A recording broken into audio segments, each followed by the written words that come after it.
Greetings all! There are a number of misconceptions commonly in people's minds about the M4, and though those of you paying attention to this channel probably are now aware of them, I thought it would be handy to have a quick reference video that you can link to for the next time some lesser informed folks come up with the following statements.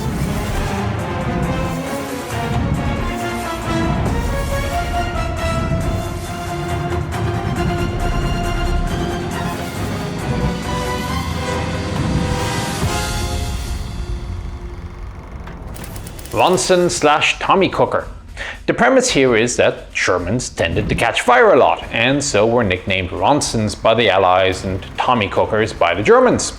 The reality is that Shermans tended to burn about at the same rate as any other vehicle of the time, German or Allied, until wet stowage started showing up in late 1944, at which point burn rates dropped dramatically. Americans would more likely have used the term Zippo as the lighter that they would be most familiar with, leaving any possibility of its use at the time to the British. It also seems that the British may have come up with Tommy Cooker. It was a term for any Allied tank in North Africa and was used for Valentines and Crusaders before Shermans. One can imagine how warm it would get inside a big metal box under the beating desert sun, turning it into an oven and cooking the poor buggers inside. Black humor is a significant component of military life. If you're in the army and don't have or understand black humor, you're probably in the wrong job. This is not to say that such names were never used, but there is less evidence that they were specific to Shermans. The crew survival rates of M4s were surprisingly good, courtesy of the slower to ignite ammunition and the large, well-located hatches. Granted, loaders on early M4s were in trouble due to the lack of a hatch over his head. Remember that officially Armoured Force lost under 1,600 men in the entirety of the war. In reality, an assessment of sample unit casualties indicates that the real figure is likely double, the difference due to the fact that Armoured Force did not officially include any officers, and tankers who joined the army early in the war were branched infantry. On the other hand, it also includes all sorts of tanks and causes, not just Sherman crewmen killed in their tanks. Even at that though, 3,000 killed is a drop in the water compared to their 145,000 infantry branch killed or 60,000 Army Air Force. Even Coastal Artillery branch lost over 4,000. American tank crewmen quite simply were likely to come home at the end of the war. Not intended to engage tanks. This one says that tanks were designed for exploitation and that tank killing was to be left to the tank destroyers, or sometimes that they were designed for infantry support and that the tank killing was to be left to the tank destroyers. This confuses organizational purpose for tactical capability. Armored divisions were indeed designed for exploitation and pursuit. The independent tank battalions attached to the infantry divisions were indeed designed for infantry support. The same tank would do both jobs. In the course of performing both jobs, American tanks could be expected to encounter enemy tanks, and the M4 was expected to be able to deal with them. Further, if you look at the doctrinal manuals, if the Americans were attacking, the tank destroyers were supposed to be held in the rear to defend against German counterattacks, not be up front attacking, defending German tanks. A related issue is that the Americans only deployed the 76mm tanks after calls from encountering the Panther in Normandy. The 76mm tanks were approved for production before the Americans knew about Panther, and there had been calls as early as March 1944 for them to be fielded as quickly as possible due to encounters in the restricted terrain of Italy. The 75mm was chosen because it was good at killing infantry. This is related to number 2. It is true that the 75mm was considered to be better at killing infantry than the other options.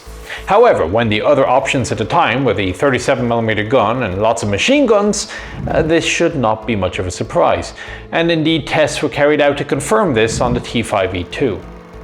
In 1942, the 75mm was also considered to be the best anti-tank gun that the Americans could field as well.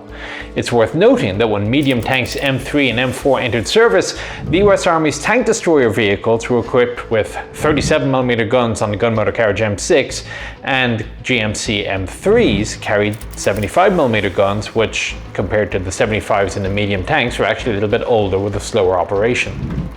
It took some time before an acceptable mounting for the 3-inch gun could be developed.